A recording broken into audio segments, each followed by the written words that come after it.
Hello, YouTubers and NFL fans everywhere. This is Matt, the NFL Fanatic, giving you my Week 12 2025 NFL predictions.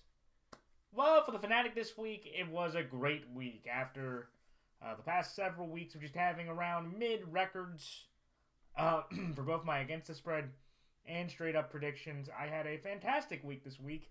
I actually ended up with winning records both against the spread and straight-up, which I am very thrilled about in that regard. So this week I went 9-6 against the spread, and straight up I went 12-3.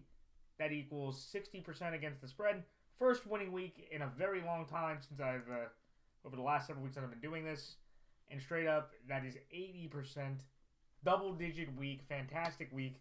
Had 3 losses straight up. To be fair, 2 of them were field goals in regards to the Panthers-Falcons game, which went to overtime, and the Chiefs-Broncos game, which the Will Lutz was the star of the game with the 4 field goals, including the game-winning 35-yard field goal. Also, I do want to give Darren Rizzi a tremendous amount of credit to his special teams with a big block, a few big returns. His unit really won the day for the Broncos. And then the one game that was the shocker of the day over the weekend was definitely Chargers and Jaguars. Not for the fact that the Jaguars won the game. Like, that game fairly was evenly competitive. You know, in terms of, like, I wouldn't have been surprised either way who won or lost. The more surprising thing was how bad the Chargers looked. That was, to me, probably Justin Herbert's worst game of his entire career. He only threw for 81 yards. He accounted for 101 total yards, got blown up by 29 points, and the Jags, with Trevor Lawrence, playing about another sub-mid game, are 6-4. And just for a fun fact for everybody, you know, I know Justin Herbert is more talented and gets all these passes from people. I'm just going to say now Trevor Lawrence is better than Justin Herbert. I mean, if you look at the numbers, Trevor Lawrence has never lost to Justin Herbert in regular season or, you know, playoff games. So, you know, again, Justin might get all more of the credit, you know, because of his arm and ability, but people need to realize, like, Justin Herbert is one of the more overrated quarterbacks in the entire league, just based on his performance on a week-to-week basis, or how up and down he can be. So, but overall, though, it was a crazy week, just as they always are. You know, the Thursday night game, Justin Fields' last game as the starting quarterback for the Jets, he played okay, but Drake May, another, you know, fantastic game, 2 touchdowns.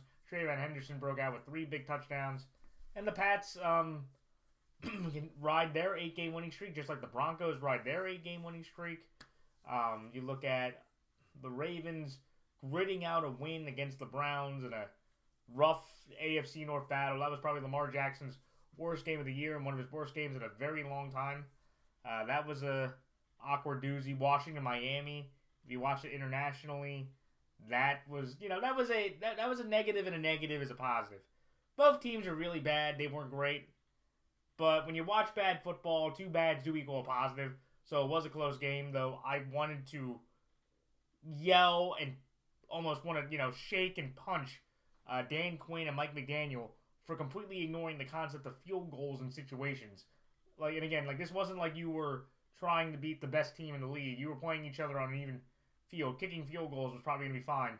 Though, for Mariota, typical Mariota fashion, plays a clean game. Right when you need him the most, he throws a pick on the first play of overtime. Dolphins win and have a little bit of life in the playoff race, especially with their schedule coming up with the Saints and Jets on tap. And I'll talk about the rest of the games as well as I go through my picks. But overall, again, like I said, last week I went against the spread 9-6, first winning week on the betting lines in a while. That equals 60% straight up, 12-3, 80% straight up. Now overall for the year through 164 games, I am now 74, 89-1 against the spread, and now I'm 108, 55-1 straight up. So that equals out to 45.4% against the spread, and straight up now I'm at 66.2%. So definitely a good move in the right direction. Hopefully, you know, over the final 7 weeks, I can build up my straight up and against the spread record to kind of go where I was at the beginning of the year. And I did want to say real quickly, we have 2 more weeks of the buys. this week. Next week is the week of Thanksgiving, so no one's on bye. And then the other week after that is week 14. But this week in a 14-game slate, the Denver Broncos, Miami Dolphins, Los Angeles Chargers, and Washington Commanders are all on byes this week. So you have the Denver defense, R.J. Harvey, Bo Nix, Cortland Sutton, Tua, Riley Patterson, Herbert, Allen, Chargers defense, Cameron Dicker, Debo, Jerry McNichols, Bill Krosky Merritt, Terry McLaurin, who hasn't really played a lot any this year.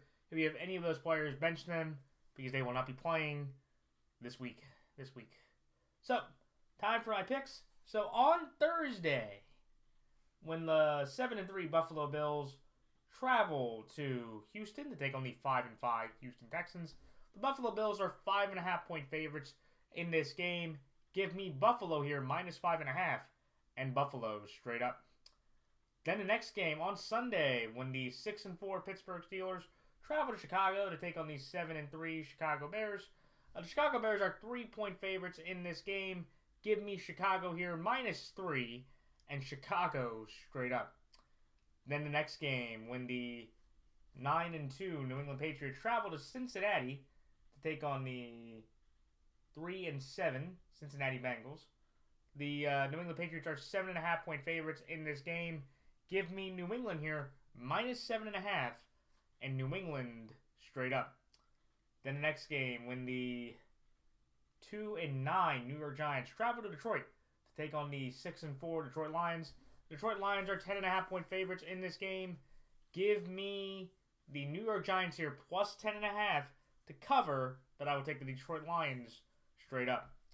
Then the next game, when the 4-6 Minnesota Vikings travel to Green Bay to take on the 6-3-1 Green Bay Packers.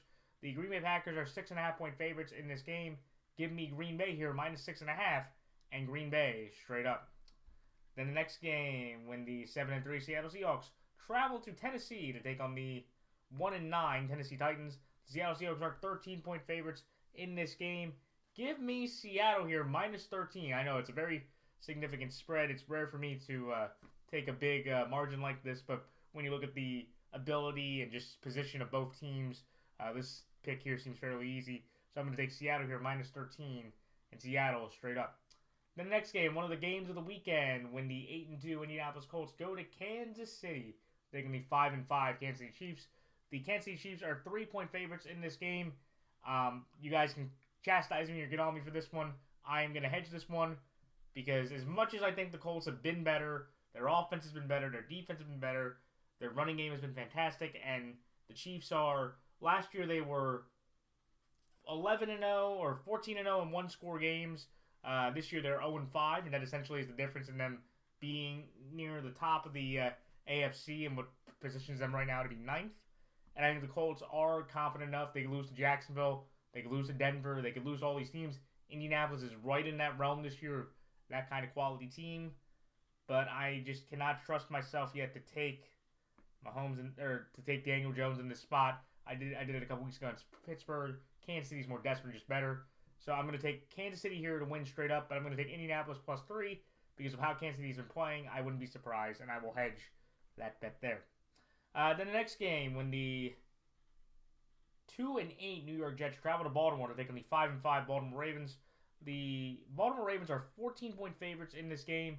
I will take the Baltimore Ravens here straight up, obviously, but I think with the change at quarterback, Aaron Glenn announced this afternoon that it is officially going to be Tyrod Taylor for the rest of the year. I'm going to give the Jets the 14 points. I think how the Ravens played, how the Jets have played recently, they have been more competitive, more respectable, and if Tyrod can manage the game, make some timely throws, not turn it over, I think the Jets can cover the 14-point spread. So there's that one. The next game in the most overhyped 2-8 battle in one of the most overhyped cruddy toss-up games of the week I have maybe seen in my lifetime, just due to the records. When the 2-8 Cleveland Browns travel to Las Vegas to take on the 2-8 Las Vegas Raiders. The Las Vegas Raiders are 3-point favorites in this game, where I look at Indy KC in terms of how good this game is. I'm going to use the same logic of hedging here with this game. So I'm going to take Las Vegas here to win straight up. But I wouldn't be surprised if Cleveland won this game, and I think this game could come down to a game-winning field goal or last-second touchdown. So I'll take Cleveland here +3. Once again, I'll take Las Vegas here straight up to win, but I'll take Cleveland here +3. Then the next game, when the 6-4 Jacksonville Jaguars travel to Arizona to take on the 3-7 Jacksonville Jaguars. The Jacksonville Jaguars are 2.5-point favorites in this game. Give me Jacksonville here -2.5, and Jacksonville straight up. The next game, when the 8-2 Philadelphia Eagles travel to Dallas to take on the 4-5-1 Dallas Cowboys. The Philadelphia Eagles are just 3.5-point favorites in this game. I'm a little surprised by that, but I'm going to take Philadelphia here -3.5, and Philadelphia straight up. The next game, an NFC South battle, the other cruddy toss-up game of the week, when the 3-7 Atlanta Falcons travel to New Orleans to take on the 2-8 New Orleans Saints. The New Orleans Saints are 2-point favorites in this game, and a rarity that I did not expect to happen this year. I am going to take New Orleans here -2. I'm going to take New Orleans to win a football game before the year started. I'm going to take New Orleans here -2 and New Orleans straight up. Then the next game, in the Sunday night game, when the 6-4 Tampa Bay Buccaneers travel to Los Angeles to take on the 8-2 Los Angeles Rams. The Los Angeles Rams are 6.5-point favorites in this game. Give me Los Angeles here -6.5 and Los Angeles straight up. And then finally, in the Monday night game, when the 6-5 Carolina Panthers travel to San Francisco to take on the 7-4 Carolina Panthers. The San Francisco 49ers are 6.5-point favorites in this game. Give me San Francisco here -6.5 and San Francisco straight up. All right, it's time for my quick thoughts on each game. The Buffalo Bills over the Houston Texans. Look, when I looked at this Bills-Bucks game, and that was one of the more entertaining games of the weekend on Sunday, watching the Bills and Bucks play. Josh Allen went back into Super Josh Allen, which again, Tyler Shavers, breakout receiver. Who knew he could play? If anybody watched the game, knew about the story with Keon Coleman apparently being suspended for missing another team meeting, which is incredibly infuriating, but I also don't understand why he's doing all this happy dancing. But the Buffalo Bills just put on an absolute show. Josh Allen became the first quarterback to have 3 passing and 3 rushing touchdowns in multiple games in the other 23,760 games the NFL has played over their existence. No other quarterback has that distinction. Shout out to ESPN stats for that one. But, the Buffalo Bills, I think that they can show their really high ceiling if Josh is playing that well. But what I would tell people about that Josh Allen is that Josh Allen's a problem. Is that if Tampa was fully healthy, they probably could have been able to move the ball. Baker didn't play that particularly well. He got picked off by that very good safety Cole Bishop, who they're really big fans of. And I just think for the Bills, it's where that I think the Bills, they're a good team, but I just think with the other 3 teams in Indy, New England, and Denver, the one thing you have to trust about those guys is they're not going to turn the ball over as much, and their run defense is still going to be a problem. And, look, Sean Tucker had over 100-plus scrimmage yards in the game, so the Bills still have that fatal flaw in their defensive front 7 and their run defense.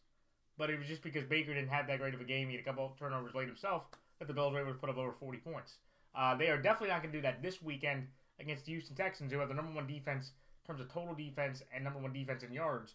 And going into the game, the Texans were the first team in NFL history to have the number 1 defense in both those categories and have a losing record through the first 9 weeks of the first 11 weeks of the season through the first 9 games. I thought, to be fair, Davis and them played an okay game. They kind of had to grind it out against the Titans, which, to be fair, through the first half several weeks ago until Stroud got there, they were in a 6-0 game at the half. So to the Titans' credit, for the most part, through 6 of the 8 quarters against the Houston Texans, they played them pretty much even tuck.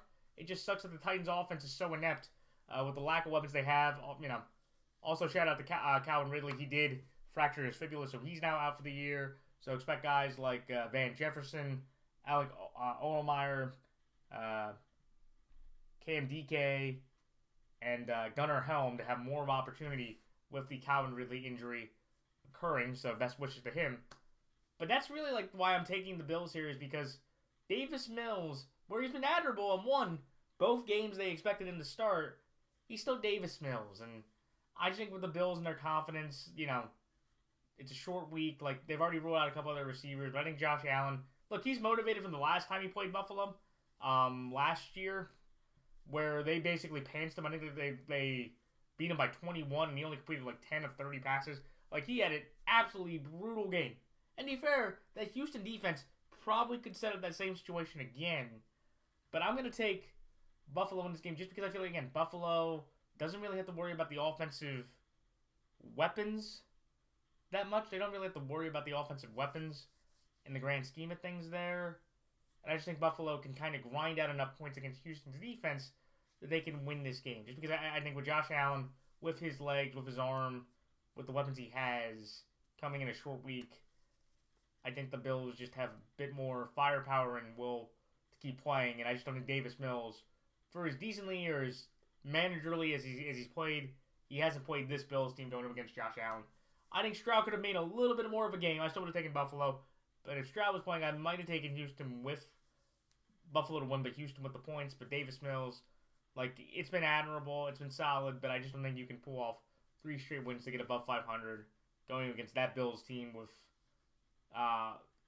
the weapons they have offensively. Also, I just don't think the Houston run game hasn't been that great due to the offensive line, so I don't think they'll be able to take as much advantage of the porous Bills run defense as other teams have had this year. So that's why I like Buffalo here, -5.5, and Buffalo straight up. The next game, the Chicago Bears over the Pittsburgh Steelers. This game to me comes down to it's really Rodgers' health. Because look, when you watch the Steelers and Bengals game, what you realize with the Steelers is that the way they win games a majority of the time is they have to get multiple turnovers a game to get wins. In games where the other team doesn't turn it over that often, usually the Steelers don't win those games because their offense just doesn't have enough talent to consistently drive down the field. And to be fair, like, they did move the ball a bit early, but it was a 20-9 game and then 20-12. And the other big thing is Aaron Rodgers does have a wrist injury. He does not need surgery on it from what I've heard, but he didn't practice today. Tomorrow's going to be really a big case. It is his non-throwing wrist, so he could try to gut it out, but it's like, can he grip a football okay? And even again, like, even if he does play, I'm just not sold that he'll be 100% with his wrist there playing in this game, especially in the Chicago Colt. And again, when you look at the Bears, the one thing that I've seen from the Bears that's pretty critical and why I'm taking them is they're playing more consistent football. It's always not pretty from Caleb. Caleb, on Sunday, completed about half his passes, just like JJ did. He didn't have any, the big difference is he didn't have a turnover, but he also was able to drive the Bears down the field after the Vikings took the lead with about a little under 2 minutes to go. Santos hit the big 48-yard game winner, and the Bears now have won 4 straight and look like, at least, they are definitely in the wildcard conversation, but they are firmly in the NFC North conversation as well with how they played and how also the Lions have kind of taken a step back due to some games, and the Packers have kind of been up and down throughout the year as well. So, if Rodgers is fully healthy, I probably would take Pittsburgh, just because I think Rodgers, with the weapons he has, can outshoot Caleb in this game, because the Bears' defense still isn't great. But if it's Mason Rudolph going against that Bears team in that environment, I don't think Mason's ever played in Chicago before. I think the Bears can grind out a win. And I just think a non-100% Aaron Rodgers, if more damage goes to that wrist through playing, I don't know if it's worth it with where the Steelers are in position of the wild card spot. Like, and the division, they are still 1 game ahead in the AFC North as of today. If they lost that game in 2 weeks between the two teams, even at 6-5 or whatever, would be very significant for the control of the division. But I just think the Steelers, again, they are a bit more health. The health of Rodgers and the health of Jalen Warren really kind of swung me into this Bears situation. Even if both guys play, they're not going to be 100%. And I think the Bears, like Ben Johnson, knows how to, I would say, be able to be more creative on the offensive side to outdo Mike Tomlin on the defensive side. Should be a gritty game. Pittsburgh, Chicago, 2 tough, blue-collar, hard-working, punching, physical cities.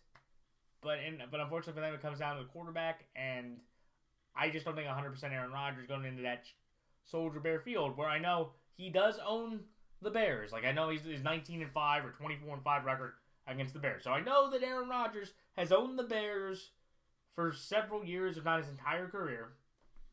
But I'm going to take the Bears here. Healthier, more consistent, and I trust the Bears to make plays with Ben Johnson as their coach over Mike Tomlin's defensive schemes as of this moment with the way they've been playing. So that's like Chicago or -3 in Chicago straight up.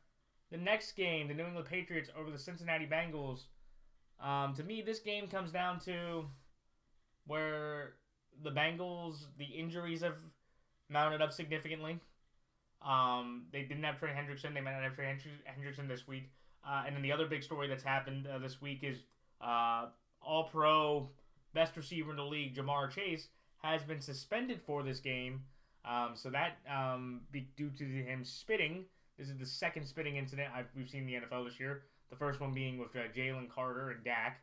But Jamar Chase is going to be suspended this game, which basically told me everything I needed to know in taking the Patriots. I still would have taken the Patriots anyway, but I kind of thought that if Jamar and T were there with Joe Flacco or Joe Burrow, and I don't think Joe Burrow was going to play again this week, they're going to try to push him for Thanksgiving. That wasn't going to stop the problem of the Pats defense, and I think the Pats offense with Drake May playing at an MVP level.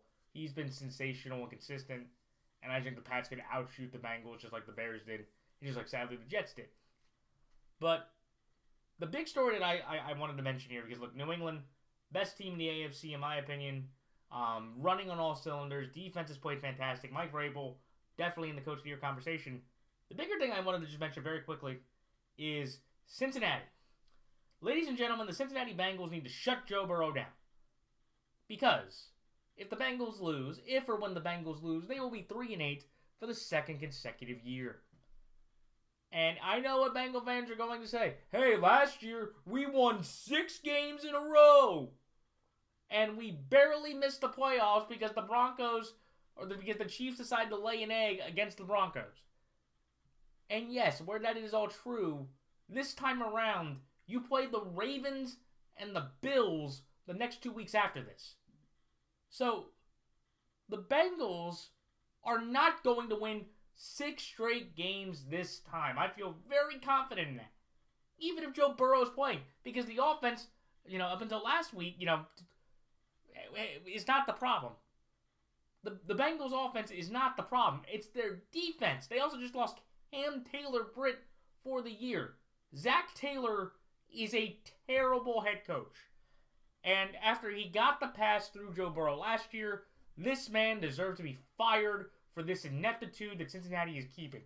And to me, if the Bengals decide to keep Zach Taylor, again, even with the Joe Burrow injury, they just keep kneecapping their own expectation.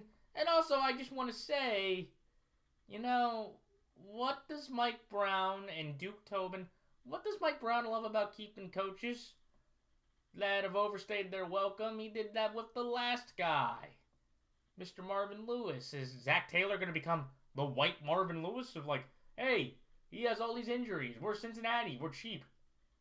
But that's what I think for the Bengals. If they lose this game, which I think, they need to shut Joe Burrow down. There is no reason for Joe Burrow to have to take another beating this year with the Bengals probably not making the playoffs. If they would have beaten the Jets and they would have beaten the Bears at 5-5, going in even at 5-6, even if they would have lost to New England without Joe, I would have said okay at 5-7 with 5 games to go. Yeah, we'll let Joe try to run it and see if we can get to 10-7 and we might have a shot. But at 3-8 with those games coming up, there's no point in Joe Burrow coming back, in my opinion. This game should be a slaughter because there's no chase. All the Pats have to do is put Gonzo on T. Higgins, and I think that's pretty much over. But that's why that's why I like New England here -7.5, and New England straight up. All right, in the next game, the Detroit Lions of the New York Giants. This game to me comes down to, look, the Lions, every time they lose this year, in week 1, they lost to the Packers, steamrolled the Bears the next week. The next week, the next time they lost, they lost to Kansas City. They steamrolled the next opponent the week after that when they lost. Then when they lost to Minnesota, the next week they played the Commanders, doubled them up, won 44-22. This week they played the Eagles, got their teeth kicked in by, the Philadelphia Eagles defensively, held Jared Goff to 9 total points, 16 of 47. He had his worst game of his professional career. Jake Bates had a terrible game. To be fair to all the kickers in the Northeast, there was a huge cold front that came through that really affected all the outdoor Northeast stadiums. But usually what happens for the Lions is that they usually get into these spots, they lose these tough or sometimes undecisive games, and in the very next week they just beat the tar out of their next opponent. And I just think for the Giants, where they went with Jameis, and Jameis played, I would say this to New York fans. Jameis played okay, but he didn't play nearly as well. You're like, oh my God, he played better than Russell Wilson. That's a low bar to clear. And I'm like, dude, if defenders on the Packers were not defenders and receivers and caught the 3 or 4 idiotic throws that Jameis Winston threw, he would have played like Russell Wilson. Jameis Winston, the comedic act of a human being that, gives me vibes of a persona that I don't want to, mention. Just, he's not a good quarterback. And the fact that the Giants, look, hopefully Jackson Dart can start. And maybe, I was thinking that's another reason why I might go with the Giants. I think Jackson and Jameis do their own way. They can play to, a different expectation. And I just also think for the Lions, the offensive line's been banged up. And I just think the Giants pass rush, if they can play well enough defensively, Tracy can play well. The Lions defense has had some issues with the secondary. I think the Giants can hang around in this game against Detroit. And to be fair, maybe Detroit, they'll wake up, they'll kick the tar out of the Giants. And to be fair, in all the one-score games that they've played, they average about 24 points a game. In any game this year that they've won or lost by 10 or plus points, it is at least 32 points a game. So, and usually for the Lions, right when they lose, they get to play a team that's not nearly as good in a different spot, and they usually curb stomp them pretty effectively. So, I'm taking a risk. I think the Giants pass rush can play okay. I think Jackson Dart can make plays if he starts. I also think Jameis can make enough plays. I took the Packers of 8.5. Tyrone Tracy had 80 yards on the ground. He had one of his better games. Wan'Dale Robinson played well. Theo Johnson kept, putting another good performance together. And Jameis, had the greatest quarterback sneak in the history of the league where he had 10 yards on a QB sneak. So I think the Giants, can hang around and be competitive. But at the end of the day, this is a Lion team that knows that they're just on the outside of the playoffs. They need to kind of go on this run and kick the tar out of every opponent they can. And the Lions definitely fit that mold, in my opinion. So that's why I like Detroit here straight up and the New York Giants plus 10.5. The next game, the Green Bay Packers over the Minnesota Vikings. This game comes down to where it's J.J. McCarthy against the Packers defense. And I'm sorry, but I've watched J.J. McCarthy. And as someone that stupidly said, hey, J.J. McCarthy I think will be better than Drake May throughout their careers, I was obviously wrong. I have no shame in admitting that. But this game just comes down to where, look, Jordan Love has had a very, awkward history against the Vikings defense, especially with Brian Flores over the last couple years. He's never really played well against the Vikings defense.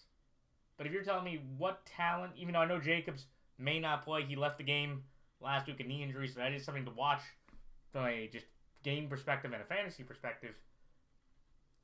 But I look at this and go, look, Green Bay and their defense have played pretty much sensational majority of the year. And I just think, what quarterback do I think is going to make more mistakes against the respective defense? I think JG is going to have a tougher time in his 5th or 6th career start against the Packer defense led by Jeff Halverty, which has been arguably a top 5 to 10 defense the whole year. Could the Vikings win? Sure. Maybe Jordan Love, has a couple extra turnovers. There's an extra fumble. And the game just kind of grinds out a bit more. But at home, him going out to Lambeau, him only having really one... He only had one, I think this might be his second road game that he's had to play of his career. Because I think he's been either home a majority of the rest of the time. And I just think going out in Lambeau with the roster they have, with the frustration they have at quarterback, with that secondary being as locked down and decisive as it's been against bad opponents, I think the Packers kind of take care of their business at home. Should be an interesting game because, again, look, both teams are trying to get healthier. Both have lost some better weapons, but I just think when you have Jordan going against the Vikings D and JJ going against the Packers D, I think Jordan's going to be able to play a little bit better to grind out a win against the Viking team that has been respectable at times, but at the same time, it's just where you're just knowing, you're watching JJ McCarthy play every week and go, he's not the long-term answer for the Vikings franchise. The more footage and games that you watch the man play. So, but that's all. Green Bay here -6.5, and Green Bay straight up. The next game, the Seattle Seahawks over the Tennessee Titans. Tennessee's the worst team in the league. Seattle's ticked off. I actually was more impressed with how Seattle played than they with the loss, because they pretty much dominated the Rams in the second half.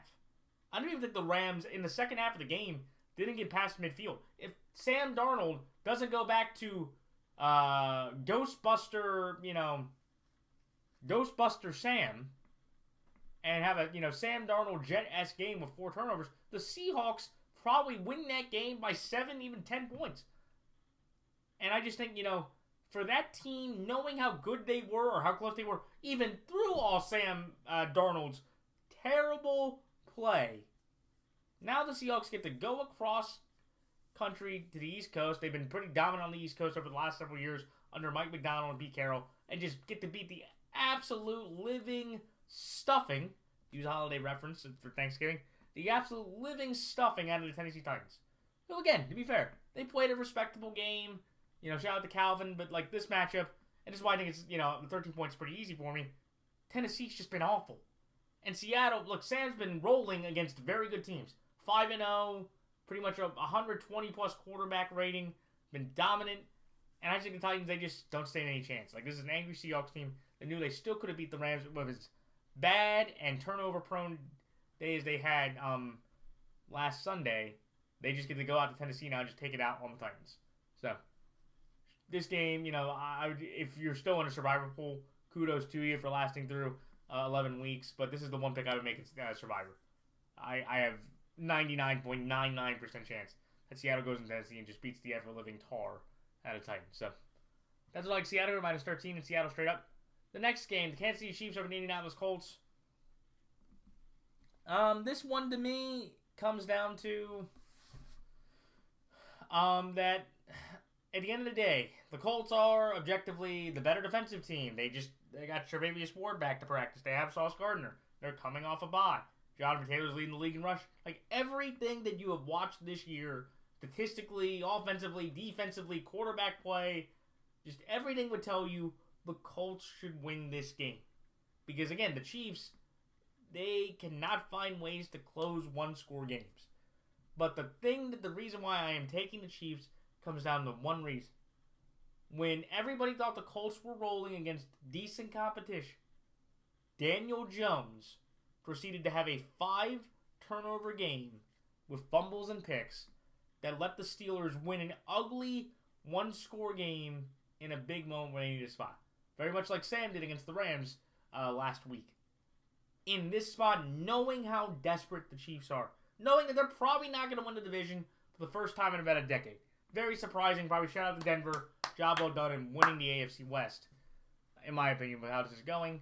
But I just cannot trust Daniel Jones going into Arrowhead and pulling out a win. This is not 2003 divisional round or the 95 divisional round where Len Elliott missed 3 kicks and Peyton Manning went on to blow out Dick Vermeil in one of his final playoff games as a head coach. But at the end of the day, the Chiefs know who they are. They have more, they have some confidence in talent, and I just can't trust Daniel Jones going on the road and winning this game in a tight, tough battle, because the Chiefs have a top 10 scoring offense and a top 10 scoring defense. So if this game gets close, I just feel like Daniel Jones might make the one play or the one mistake that let the Chiefs survive and hold on to their AFC wildcard spot after beating a very spunky, confident, and probably the better team is at this moment, Colts compared to KC. And just at the end of the day, I don't know if I can trust Daniel Jones in this big spot to play effectively to win. So, but that's like Indianapolis here +3, and the Kansas City Chiefs straight up.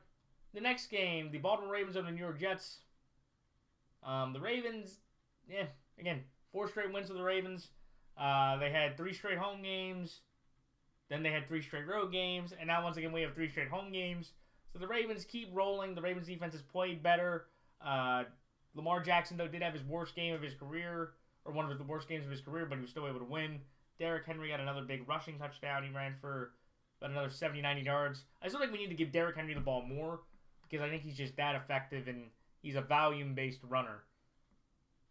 And they're playing the Jets. They get to play one of their former quarterbacks, Tyrod Taylor. If Joe Burrow can't get active by Thanksgiving, then that means Joe Flacco. So that's cool for Baltimore fans. You get to see 2 of your older quarterbacks come into your building over the next over the next week in some big spots here. But again, look, the Ravens just fundamentally better across most of the offense and defensive side. Tyrod can make some plays and make some moments, but this is an offense without Garrett Wilson, no Sauce, no Quinnen. The defense just doesn't have nearly as many impactful players. Adonai Mitchell, who got a lot of targets his first game as a Jet, but couldn't hold on to the catch, which is very frustrating for Jets fans, because he was one of the big chips when they traded Sauce and when they traded Quinnen was A.D. Mitchell, and I just feel like he's just kind of like, he's there. Like, he can make a catch or 2, but he's never really going to make that much of an impact. And I feel warrants the credibility of the Jets, which has very little left over the last 50-plus years. But I'm going to take Baltimore here. We're at home. We've been able to win 4 straight games. The Ravens typically beat the Jets more often than not. Very rarely do we lose the Jets. Tyrod's older. He's a little less mobile. I think we're going to be able to run the ball incredibly well against that bad Jets defense. And I think the Ravens just kind of comfortably get a nice decisive win. But I think with the Jets, with their confidence, with their talent, the way they are trying to motivate and play better, I think the Jets will cover the 14 points. So that's like Baltimore here straight up with the New York Jets +14. The next game in the 2-A battle, the Las Vegas Raiders over the Cleveland Browns. I just want to say this real quickly. I want to shout out Myles Garrett because what he is doing as an edge rusher is incredibly insane. He is leading the league in sacks through 10 games at 15 sacks. He would be 3rd in the league if you took his last 3 games where he had 10 sacks in 3 games. That ties, since sacks have been contributed as a stat, the best 3-game stretch by any sacker in NFL history, which is incredibly impressive. But I look at this Browns-Raiders game, and I just go, with Myles Garrett, as great as he is, I heard somebody I was talking to the other day said, oh, Myles Garrett should be the MVP. I'm like, no.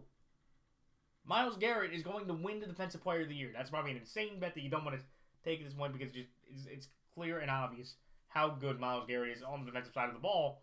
But he's not the MVP, because if he was the MVP, the Browns wouldn't be sucking at 2-8 and having a bunch of different people. Shedeur Sanders is going to be the 42nd quarterback over the past 26 years to start a game for the Browns. And again, the only reason why I'm going with the Raiders, it's very much the Titans and Raiders game several weeks ago.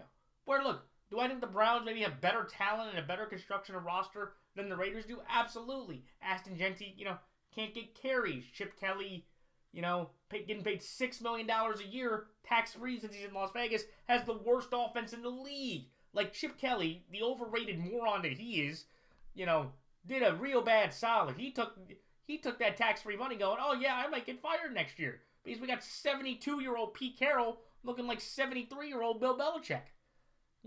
How washed, the team looks. But in this game, I'm going to go with the Raiders because if Geno could beat Cam Ward, I think Geno, and with the ability, if he doesn't turn the ball over, could beat Shedeur Sanders. Who, best of luck to the kid. It's a great opportunity. I hope he can play well because someone that thought he was the second best quarterback in the draft is crazy. The quarterback chairs the Browns have gone through over the year, through Joe Flacco being the starter, to Kenny Pickett getting traded, to Joe Flacco getting traded, to Dylan Gabriel starting, to now Dylan Gabriel being hurt, to now Shedeur Sanders getting his first opportunity at first team reps. It's just incredibly crazy seeing what's going on with the Cleveland Browns. And I just think for the Raiders, again, it's just like with the Titans, where I just feel like, okay, Geno should have a little more opportunity to play. Genty should have some opportunities to catch some balls out of the backfield. And I just think Geno is better than Shador at this point. And it's just going to come down to, can the Browns pass rush get to Geno pretty effectively? And for the Raiders, can they make Shador look just as bad as he did his first game? And that's the one last thing I'll say about Shador. This is incredibly hyped up because of him. But everybody out there that's trying to hype him up, or, the Josina Andersons, let's all be honest, people. He didn't play well. Is that, indicative of how Shador Sanders would play with a full rep of first team reps? No. But he's not, it wasn't this heroic thing of oh my God, he didn't have any play calling. He didn't get to any chance. It's he's the backup quarterback. He's a 5th round pick. But also, to be fair, for everybody out there that's going to rip to shreds that kid at the same time, where you're oh, he wasn't great. He wasn't great because if he was great, he would have been drafted higher than the 5th round, which I do agree. Just keep that same energy up if you're going to rip the tar out of him, because all the supporters are going to say this same exact thing, saying, why are you ripping a 5th round pick to shreds like that? So that's all I'm going to say. Again, hopefully he plays well. Maybe the Browns will finally have a quarterback. But in this opportunity, I just like with Cam Ward, I can't trust Shador to be able to get a win against the Raider team that I think has played, terribly. But I think Geno just makes a couple more plays, and Max Crosby gets 1 or 2 more sacks against Shador that turn the tide for the game. It's gonna be an ugly game. Nobody's really gonna watch. The other ugly game is in the other dome in New Orleans. I'll get that in a second. But I'm gonna take the Raiders here just because I think Geno should be able to outplay Shador. Everything else gets to stay the same, and I think Miles and Max pretty much cancel each other out, which gives the Raiders the win. So that's why I like Cleveland here +3, but the Las Vegas Raiders straight up. The next game, the Jacksonville Jaguars over the Arizona Cardinals. This one comes down to where Jacksonville, at 6-4, they're very much like the Panthers, to where you watch them and it's never really consistently pretty. Travis Etienne had 2 more rushing touchdowns. Trevor right now doesn't have Travis Hunter or Brian Thomas. Brian Thomas hopefully will be back on the field this week against the Cardinals. And I just think, again, the Jags defense leading the league in turnovers. Cam Little having the longest kick in NFL history. Really the only weakness of the team as of this moment is Trevor Lawrence, who, objectively, if you watch him, or here's the crazy thing, I did this today. Look at Trevor Lawrence's stats last year with a 2-8 record. Look at Trevor Lawrence's stats this year with a 6-4 record. 10 game samples. I remember Trevor got out for the year due to that very dirty hit by Al-Shaair. But they're basically the same, except the difference is Trevor has 6 W's on this side. 6 Jameis Winston honored W's on this side compared to 2. And I think if he had 2, we would be looking at Trevor Lawrence as an all-time bust. And the Jags are definitely moving on from quarterback. I think the Jags need to think about trying to build another project, because even where Trevor is still going to be the definitive starter, I don't think the way Trevor's played, you want to build with him in a way of a young guy. If another injury can happen, you're not wishing it, and then the other person can take place of Charlotte in that way. But and then with Arizona, look, they're not going to have Mercado or Marvin Harrison, who is still dealing with the after effects of his appendectomy. And I do want to give Jacoby Brissett credit. He did set an NFL record with 47 completions, which is insane. But it just comes down to where, again, the Jags are playing for more. I think Trevor's playing better than Jacoby. The Cardinals are down a significant or decent, offensive players. And I just think if you double or triple Trey McBride, even though Michael Wilson had a career day with over 10 plus receptions at $185 through the air, I think the Jags grind out another tough and gritty win to get them to 7-4 and only a couple wins away from definitively keeping Liam Cohen off the hot seat. So, but that's why I like Jacksonville here -2.5, and Jacksonville straight up The next game, the Philadelphia Eagles over the Dallas Cowboys. The Cowboys played very well. They offensively, George Pickens had 9 catches for $144. CeeDee Lamb caught a big touchdown, and they put up over 30 points again. And that offense has been rolling consistently and dominantly throughout the entire year. And shout out to Dak and shout out to the Cowboys offensive players for playing that well. However, this is the Philadelphia Eagles defense. And ever since they've added Jalen Phillips, the Eagles defense has now become the best defense in the league, in my opinion. And I just look at how, that's the thing. The Cowboys' strength now defensively is going to be the defensive lines. If you can hold up in pass protection, that's going to be where I think the Eagles will have an opportunity. Again, I don't know if the Eagles are going to do that. It's probably unlikely just because of how the Eagles play offense that he would be able to make those consistent big shot plays. But I am going to take Philadelphia here because of their defense.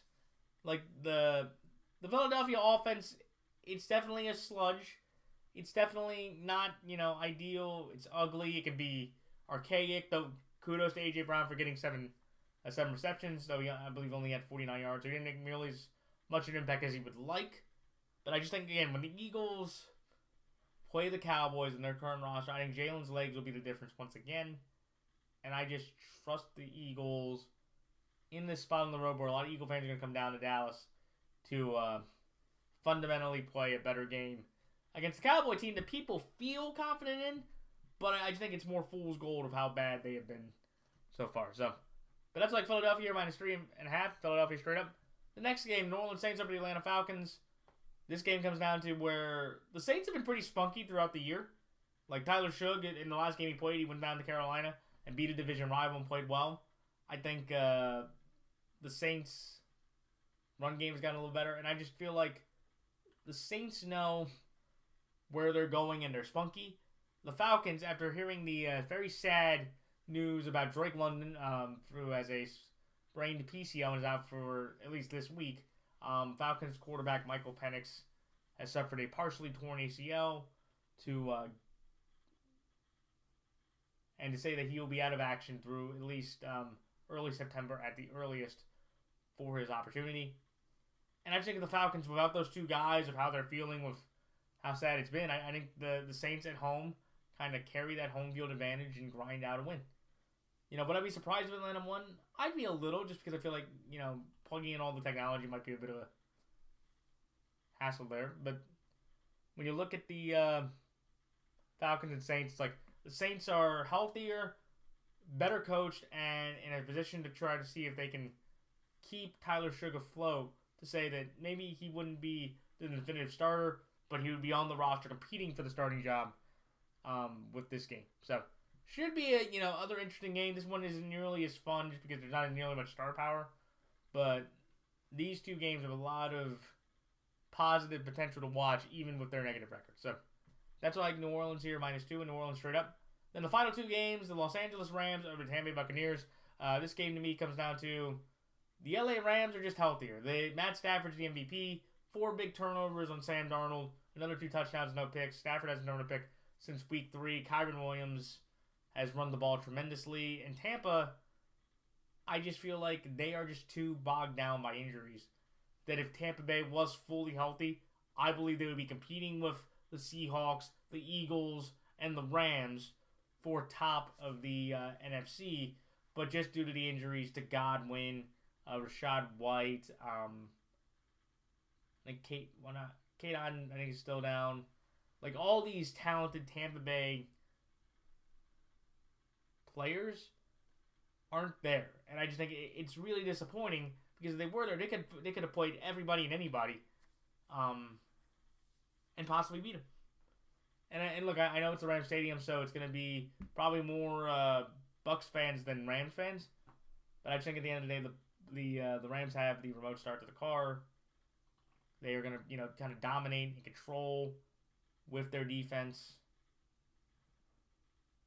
And I just think Tampa, for as good as Tampa's played and been admirable in both games, they're just too banged up on basically all fronts for me to have any confidence in them against the best team in the NFC, or the second best team in the NFC that just keeps rolling. So that's all I like. Los Angeles Rams here, minus 6.5, and Los Angeles Rams straight up.